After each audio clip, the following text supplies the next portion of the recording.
Bienvenue, aujourd'hui on se penche sur une philosophie pour le moins déroutante, celle de la chaîne YouTube Pureté en soi. C'est un univers ésotérique, souvent conflictuel, et qui est vraiment conçu pour nous faire remettre en question pas mal de certitudes. Alors autant le dire tout de suite, il faut s'accrocher.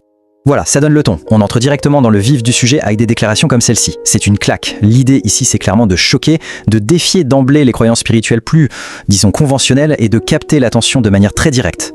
Pour y voir plus clair dans cette pensée qui est assez dense, on va suivre un plan en 5 étapes. Ça va nous permettre de décortiquer les arguments principaux et surtout de répondre aux questions centrales que posent les sources, notamment sur les concepts de naissance, de confrontation et sur la vision de l'humain et du divin. On commence donc par le fondement même de cette philosophie. Et il faut bien comprendre que ce n'est pas un chemin de bien-être ou de douceur. Non, c'est une exigence de remise en question interne qui se veut constante, agressive et absolument radicale. En fait, là où beaucoup de systèmes spirituels nous invitent à chercher des réponses à l'extérieur, eh bien cette philosophie, elle, rejette ça complètement.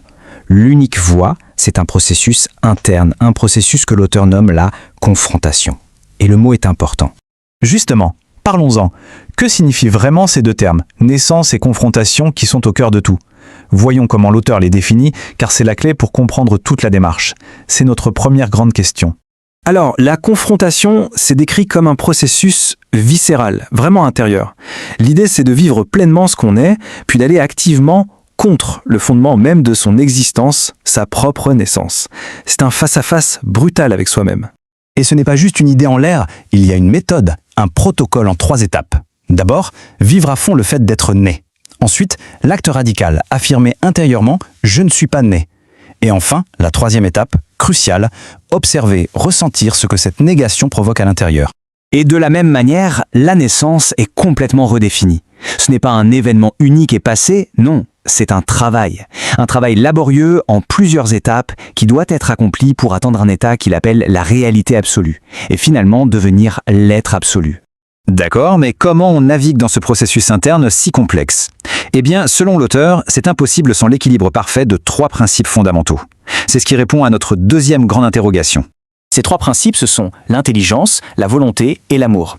Ils sont le socle d'un soi équilibré. Mais attention, l'avertissement est très clair. En favoriser un seul au détriment des autres, c'est la porte ouverte à ce que l'auteur appelle la corruption. Et c'est là que ça devient percutant. On commence avec l'amour. Un excès d'amour, ce qu'il nomme l'amour synthétique, est vu comme quelque chose de corrupteur. Et le mot utilisé est infect. C'est un point de vue qui va à l'encontre de beaucoup de choses. Le même danger s'applique à la volonté. Une volonté excessive, qui n'est pas tempérée par l'amour et l'intelligence, est tout aussi néfaste. L'équilibre est vraiment la clé. Et ça vaut aussi pour l'intelligence. Même cette qualité, si elle est isolée, devient un état corrupteur et insuffisant. Aucun des 3 principes ne peut se suffire à lui-même. L'harmonie est non négociable. Maintenant qu'on a posé les outils internes, on peut se demander, mais pourquoi tout ça? Pourquoi un travail si agressif? Tout prend son sens quand on regarde le diagnostic que l'auteur pose sur la condition humaine. Et c'est sombre. Oui, c'est extrêmement violent. Il faut voir ça comme une rhétorique, une façon d'utiliser des mots extrêmes pour souligner la profondeur de l'état de corruption dans lequel l'humanité se trouverait.